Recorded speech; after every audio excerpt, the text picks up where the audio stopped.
I have to ask you, though, about the Daily Wire Candace Owens thing. Yeah. You're the only one of the Daily Wire hosts, as far as I'm aware, who said anything about it. What happened? Well, that's a good question. I mean, I just naturally thought it was going to be a big news story. It had to be addressed. So I knew it had happened, but it became public about an hour before I went on the air. So I went on the air and addressed it, which is what I do with everything. And at the end of what turned out to be like a 40-minute segment, usually in your ear, you hear the producer say, "Good job," or "Let's move on," or "Let's do this," whatever. I hear just dead air, nothing. And then I hear, no one else talked about this. And I was like, you got to be kidding me. What? How? Well, we know Andrew Klavan went on air and did say a lot of things. Actually, I'll probably have to check that out again and see exactly all of what he said. Because I remember when he came out with his statement about Candace, and I just feel like if you know a person's heart, we don't have to run all the way to the labels. But Andrew Klavan sat down with trigonometry. And of course, we all know the first question is, what is going on at the Daily Wire? And they discussed it. So let's see a little bit more of what he had to say. That we already know. Like I said, he did do a whole segment on it, but let's see, because I think they're going to ask him exactly what happened behind the scenes. Oh, what does it mean to not say something about it?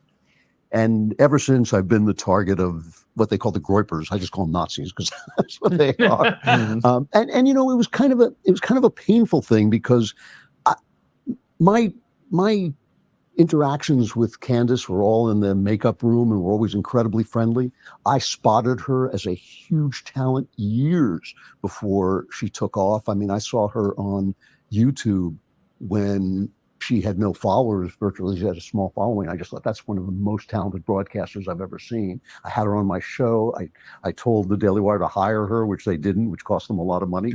So he's reminiscing on the fact that he's basically saying, I started Candace's career. Okay, so, well, I mean, that's probably true in a way. So, shout out to him for doing that and for seeing her talent early.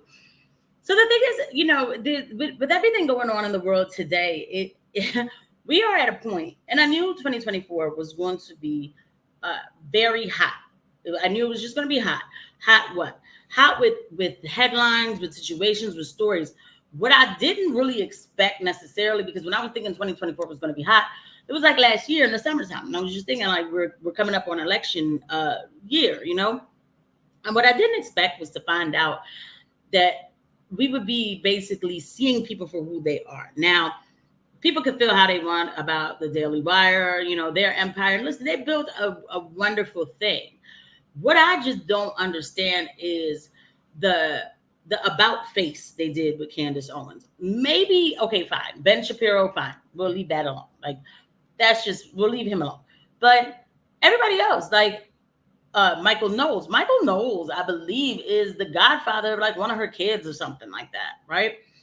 And I'm not saying that he has to put his job on the line and talk about Candace, but he didn't do that much. Like, I feel like he could have at least said, yeah, she was definitely a good talent. Things didn't work out, but we wish, Candace the best.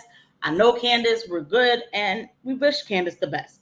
That's it. But you didn't hear anything. You didn't hear much from like people like Candace, people like Matt Walsh and Michael Knowles. So, but the people who are very, very, has a big voice about it, who just, keeps talking, the loudest ones, Jeremy Boring, Ben Shapiro says he's not talking about, but he is, and Andrew Klavan, and everybody's saying how she's so, so horrible. When they hired her later. So I don't have any, feelings about her whatsoever. And it's not a personal thing. And it's also not even, I don't even know her heart or what's in her mind. And so let me be clear.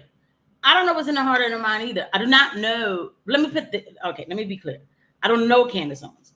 So I can actually make that comment that I don't know what's in her heart or in her mind. I don't know her. Andrew, you know her. You like, come on. We cannot act like this, guys. We can't. Because the problem is, again, you're being a little, what's the word I'm looking for? Like, not even hypocritical, but like disingenuous. I don't know what's in her heart or in her mind. It's just insane to me. Like, you don't have to, again, you do know her. Again, I have not agreed with Candace on everything. For the longest time, I didn't agree with Candace, and not because that she would call out BLM and stuff like that. I actually thought that was great. But because sometimes I felt like she was grifting. I did. Like, who didn't? But especially with the Steven Crowder situation, I kind of felt like she should have just stayed out of that. And she went hard for Daily Wire on that. I don't know if y'all remember that. We might have to do a replay, but only to find out that that the Daily Wire was not going to have it back at the end of the day. But anyway, and I'm not happy about that for her. But when it comes to free speech and how she feels about things and expressing her feelings and everything, and having this show, and then being labeled because you're just literally asking questions, bringing people on to find out what's going on, something, and to be labeled. But then this is the same quote, right, who says, we don't do cancel culture. It feels a little cancel-y to me. I'm just saying. Not attacking her at all. But there were things going out over our air that she was saying that were being at least received, I have to say, as being deeply anti-Semitic. Not so even Fuentes, just anti-Semitic, okay? Deeply, okay? We had to add an adjective to this. And listen, listen, look, we're going to talk in full honesty. And by the way, guys, if you like this video, please hit the like button. Please don't forget to subscribe, hit the notification bell. Really love making these videos and just having a balanced dialogue, okay? Because if you would have told me 2 years ago that I would be on this end of the conversation when it comes to conservative media, I would have been like, well, you know, people can let you down, because I'm not one of those to be like, oh, no, never. I just would have been like, I mean, there's a possibility for anything, but I wouldn't have really thought that it would happen this way. And it really did. So coming back to it, this is Andrew Klavan, and then I think this Constantine Christian, and I don't know the other guy's name. Sorry. I don't know about the other guy, but I'm telling you, there's two Jewish people here. So when we start using words like that with our own people, there's no pushback to it. There's no pushback. I notice as a Black person, if I say something is racist, 9 times out of 10, the Black person is not going to say, well, why is it racist? Like, why did you think? Are you sure? We don't push back to our own. We don't. I do that now because I don't like labels. It shuts people up. It destroys their lives. So when people start doing this, that person is saying something racist, I'm like, no. They're asking questions. They're making assessments. They have a right to their own opinions. We don't need to start lobbing labels at people. Next thing you know, they're not going to be able to go to work. And it's just retarded at this point. But here we go. Deeply anti-Semitic from somebody that you've known for a long time. Wow. Who is a virtual Nazi. I mean, there's no space between him and what a Nazi would be saying. Was feelings about her whatsoever, and it's not a personal thing, and it's also not even, I don't even know her heart or what's in her mind, so I'm not attacking her at all. But there were things going out over our air that she was saying that were being at least received, I have to say, as being deeply anti-Semitic. So that Nick Fuentes, who is a virtual Nazi, I mean, there's no space between him and what a Nazi would be saying, was praising her to the skies. If Nick Fuentes praises me to the skies, I go out and say, no, I'm not on your side. I don't know. I don't know what you mistook, but there was nothing coming back. And so it was becoming uncomfortable to be on the same, station, the same venue where that stuff was coming out. Let's everybody calm down and no pushback. They're both like, yep, Nick Fuentes. All right, guys, let's go ahead and do it. Let's just talk about it, okay? For all of you guys who may not know, but I think a lot of people know who this name is. His name is Nick Fuentes. This is a young kid who actually was supposed to work for the Daily Wire. He actually was hired. Ben Shapiro, if I'm not mistaken, found him and thought he was most articulate, smart. He is. He's smart. He's very charming, articulate, everything. And so I understand why. And he was working for RSBN Network, in the early days. Excuse me. But he started to ask questions. Why do we send money to this foreign nation so much? What's going on here? And then it was like, get him out of here. And from then on, it was like, blacklist him. So let me tell you this. When I heard about this person, I said to myself, I need to see what they're saying, because they were like, oh no, he's so racist, Casey. He's so racist. You're not going to watch him.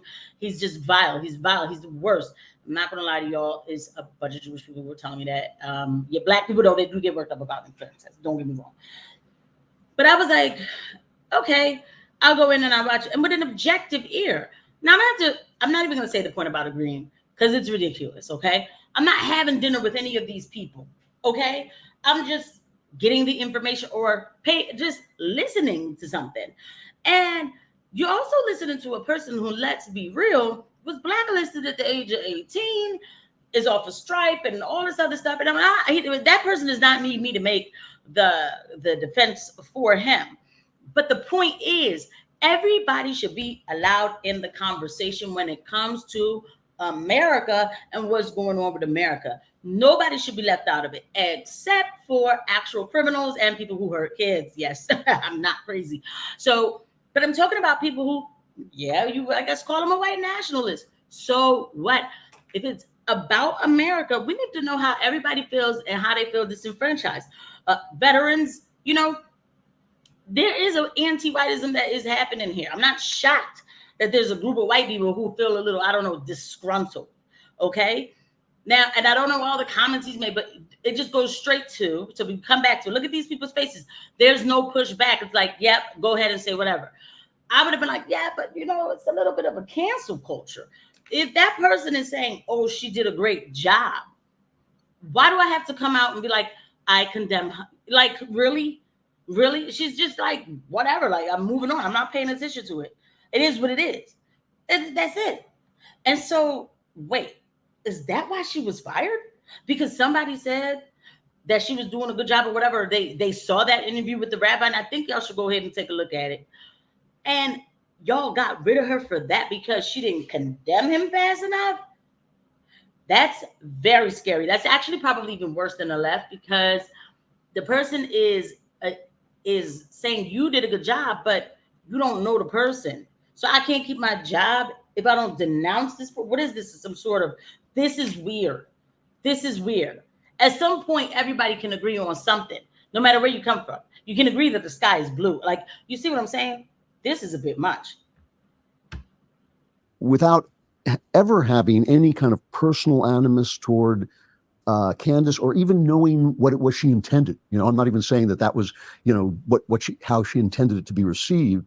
It simply became impossible to have a good feeling about this place that I helped build and that I love very much and that I'm very proud of, you know, as an entity. And it was very painful to have that kind of stuff coming out over the air. And I did not want Nick Fuentes. I don't want Nick Fuentes' praise. I don't even want, you know, I don't want him to have a happy day because of anything that I said. He's a person.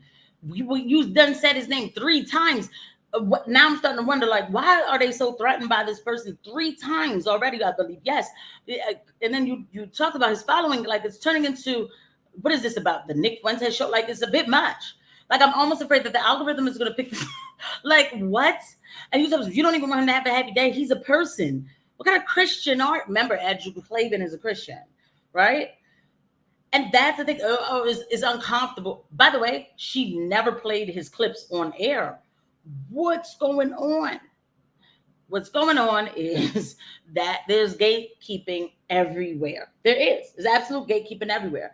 And they go on in this interview to talk about more things that, you know, we'll cover again. We will cover. But for me, let me tell you something.